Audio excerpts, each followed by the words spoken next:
आप किसी भी बड़ी कंपनी के सीईओ को सुनिए या किसी क्रिकेट टीम के कप्तान को मैच से पहले वो हमेशा अपनी टीम के जज्बे की बात करते हैं, उनके कमिटमेंट की। बिल्कुल।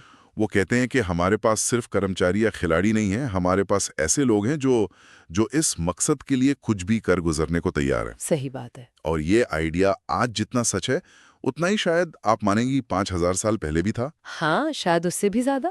आज हम इसी आइडिया की जड़ तक पहुंचेंगे, लेकिन एक बिल्कुल अलग मैदान में। कुरुक्षेत्र के युद्ध के मैदान में। जी हाँ, कुरुक्षेत्र। हमारे पास श्रीमद् भगवद गीता के पहले अध्याय का 9वां श्लोक है, जिसमें दुर्योधन अपनी सेना की ताकत का एक तरह से ब्यौरा दे रहा है।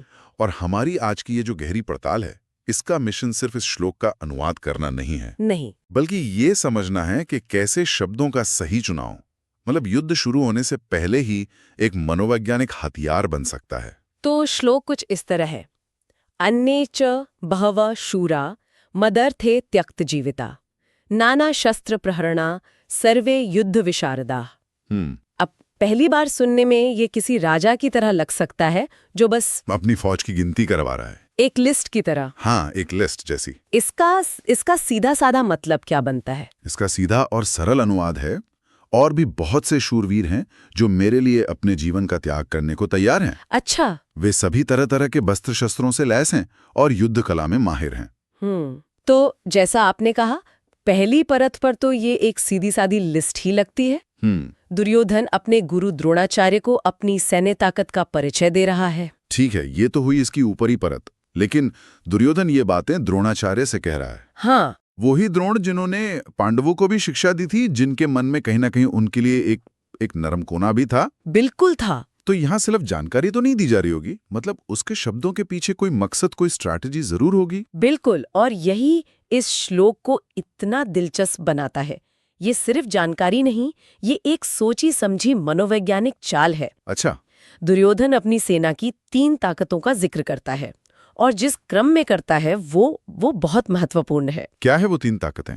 देखिए, पहली ताकत है संख्या, बहवः शूरा, यानी बहुत से वीर। ठीक है। दूसरी है कौशल, सर्वे युद्ध विशारदाः, यानी सभी युद्ध में माहिर। और तीसरी? और फिर आती है तीसरी और सबसे अहम बात, मदर्थे त्यक्त जीविता। जी, मेरे लिए जीवन का त्याग करने को तैयार। मुझे लगता है सारा खेल इसी एक वाक्यांश में छिपा है। आपने बिल्कुल सही नस पकड़ी है। त्यक्त जीविता का शाब्दिक अर्थ है जिन्होंने जीवन त्याग दिया है। त्याग दिया है। हाँ, ये सिर्फ जान देने को तैयार होने से एक कदम आगे की बात है। दुर्योधन ये कह रहा है कि ये वो लोग हैं जो मन में पहले ये मान चुके हैं कि उनका जीवन अब मेरा है। वे लड़ाई के नतीजे या अपनी जान की परवाह किए बिना लड़ेंगे। ये एक सेना नहीं, ये तो एक आत्मघाती दस्ता है जो एक मकसद के लिए लड़वा रहा है। मैं समझ गया कि निष्ठा जरूरी है, लेकिन क्या दुर्योधन यहाँ अपनी इस संख्या को लेकर थोड़ी शेखी नहीं बघार रहा? मतलब हम सब जानते हैं कि पांडवों के मुकाबले उसकी सेना बहुत बहुत बड़ी थी। हाँ, थी। तो क्या वो सिर्फ अपनी ताकत का दिखावा कर रहा है, और ये निष्ठा वाली बात बस उस पर एक सुनहरा मुलम्मा चढ़ाने जैसी है? ये एक बहुत अच्छा सवाल है, और हाँ, वो बिल्कुल अपनी ताकत का दिखावा कर रहा है। हाँ। कौरवों की 11 अक्षौहिणी सेना के सामने पांडवों की 7 अक्षौहिणी सेना कुछ भी नहीं थी। लेकिन यहाँ जो गौर करने वाली बात है वो है उसका आत्मविश्वास कहाँ से आ रहा है। वो अपनी बात का अंत संख्या या हथियारों पर नहीं करता, वो अपनी बात का अंत करता है निष्ठा पर। वो द्रोणाचार्य को, भीष्म को और शायद खुद को भी ये याद दिला रहा है कि मेरी सबसे बड़ी ताकत मेरे सैनिक नहीं, बल्कि उनका मेरे प्रति समर्पण है। तो ये एक तरह का सियासी बयान भी है। वो द्रोण और भीष्म जैसे योद्धाओं को जो मन से शायद पांडवों के साथ थे, बिल्कुल, उन्हें ये जता रहा है कि देखिए, ये बाकी के योद्धा तो आंख बंद करके मेरे लिए मरने को तैयार हैं, तो आप भी अपना कर्तव्य निभाइए। एकदम सही। मदर्थे शब्द यानी मेरे लिए यहाँ बहुत शक्तिशाली है। मेरे लिए? दुर्योधन युद्ध को धर्म या अधर्म की लड़ाई नहीं बना रहा, वो इसे अपनी व्यक्तिगत लड़ाई बना रहा है। हाँ। वो कह रहा है कि ये सब मेरे लिए लड़ रहे हैं। ये एक लीडर का अपनी टीम पर पूरा अधिकार जताने जैसा है। अच्छा। आज की कॉर्पोरेट भाषा में कहें तो वो कह रहा है, their loyalties are with me, not with the company's mission statement. ये एक बहुत ही चालाकी भरा दांव है। और ये बात मुझे एक और सवाल पर ले आती है क्या दुर्योधन का ये आत्मविश्वास असली है या ये उसके गहरे डर को छुपाने का एक तरीका है? कहीं वो द्रोण को नहीं बल्कि खुद को यकीन दिलाने की कोशिश तो नहीं कर रहा कि वो सही है और लोग उसके साथ हैं? मेरे हिसाब से ये दोनों का मिश्रण है। देखिए, कोई भी लीडर जो अपनी टीम को प्रेरित करना चाहता है, हाँ, उसे आत्मविश्वास दिखाना ही पड़ता है। इस लिहाज से दुर्योधन एक प्रभावी सेनापति की तरह बोल रहा है। वो अपनी सेना का मनोबल बढ़ा रहा है। ठीक है। लेकिन साथ ही उसे कहीं न कहीं ये पता है कि वो अधर्म के रास्ते पर है। उसके पास श्री कृष्ण नहीं है, उसके पास धर्म का नैतिक बल नहीं है। सही बात। तो उस कमी को पूरा करने के लिए उसे व्यक्तिगत निष्ठा पर ज्यादा जोर देना पड़ता है। वो कह रहा है, हो सकता है कि भगवान उनके साथ हों, लेकिन ये शूरवीर मेरे साथ है। ये दिलचस्प है। इसकी तुलना अगर हम अर्जुन से करें तो अर्जुन की चिंता उसकी सेना की ताकत या निष्ठा को लेकर नहीं है। बिल्कुल नहीं। उसकी चिंता तो इस बात को लेकर है कि क्या ये युद्ध लड़ना ही सही है या नहीं। वो धर्म और कर्तव्य के सवालों में उलझा हुआ है। क्या बेहतरीन तुलना है। आपने दोनों के चरित्र का सार बता दिया। अर्जुन का संघर्ष नैतिक है, जबकि दुर्योधन का संघर्ष पूरे तरह से राजनीतिक और व्यक्तिगत है। अर्जुन धर्म के लिए चिंतित है और दुर्योधन मेरे लिए यानी मदर्थे की बात कर रहा है। यही एक श्लोक हमें दोनों पक्षों की मानसिकता का फर्क साफ दिखा देता है। अब जरा उस दृश्य की कल्पना करते हैं।